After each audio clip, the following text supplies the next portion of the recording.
I appreciate that these bands are doing some great stuff, and I want to support all these bands.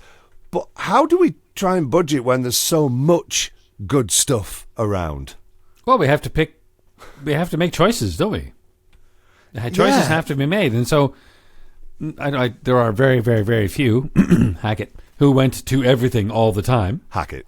Other people, you have to make choices and say, look, I can't do all this because, inevitably, and we talk about it, and we sound like such old men, but, when you go to a gig, you get a T-shirt, you have a couple of beers. Yeah.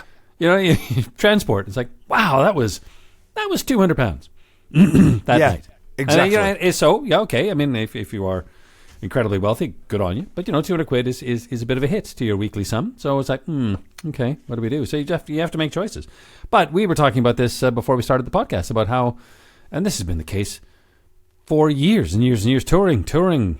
Who was the band? Arch Enemy have just toured the UK with Soilwork and In Flames. They've just been literally a week or two ago, and they've already announced their next run around that's going to be coming next year, where they're going to be in the UK for a few dates, which is great. Arch Enemy are fabulous live, but then we did say it's like, it's almost like bands are only making money when they're on the road. But who was it you were talking to? Was it Sleeps? And they called themselves traveling T-shirt salesmen? No, that was an interview that I read. I think it was one of the guys from Exodus that actually said that. Oh, so you said that a little while back. And I was talking to Lost Taylor from Sleeps, and he kind of agreed. So, it's such a massive part now of what they do. And, this is the thing of the modern age. If you look at literally any band's website, you'll see that they have such great merch stores online. There's so much cool stuff up there, but then they have to have different designs for taking it out on the road. This is what Lost Taylor was telling me when I was talking to him about Sleeps. Like, they have the tour designs, and then they have different designs for different tours, and then they've got their merch store only stuff so that you can get stuff all over the place. It's almost like, you grow up wanting to play guitar in a band, but then all of a sudden, hey, you can play guitar, but that's like 5-10% of your job. The rest of it's going to be, managing a merch store. Hawkins.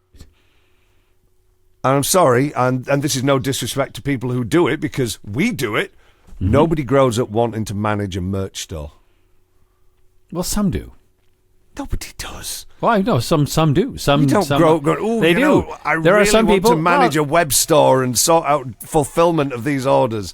Nobody grows up. I want to play guitar. I want to be a rock star. But that's the thing, the rock star. And then, so if you had somebody who was really into their e-commerce and they love making a store and doing that, because there clearly, so that you'd need to add that person. It would be like, okay, guy who's running the merch store, the person who's running the merch store, we need you to go on stage and play guitar. Well, No, I'm the merch store guy. I that's where my interest lays. But now you're asking, you're a guitar player. Okay, become an e-commerce guy. Okay, yeah, right. And so maybe your brain doesn't, because I would imagine process and organization and there are strong suits required to be a successful person in running an e-commerce store. That might not align with what you need to be a killer front person of a band. Do you know what I mean? Maybe those two things don't align, but you've got to do it now because we're not going to hire somebody to do it because we can't afford it. So now I'm going to have to learn e-commerce when really my interest, my brain and everything is sort of about creating music. No, you need to do e-commerce. And that's part of the problem. In fact, I can relate. That's part of my issue. My brain is geared towards making radio and creating entertainment, hopefully, that people enjoy. But so much of, the last 10, 12 years in life has been thinking about merch, thinking about e-commerce, thinking about all these kind of things. And I can relate, man. I've got a hard relate with that one. Well, you look at KSI and Logan Paul just as two examples. Like KSI in particular.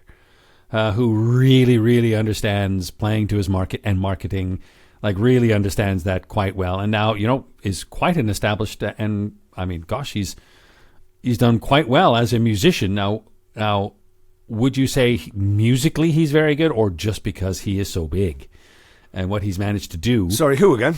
So KSI, do you know who KSI is? Yes, yeah. Yeah, so KSI. I was thinking of him as a boxer, but no, he's well, he does boxing. A YouTuber. Yeah, YouTuber.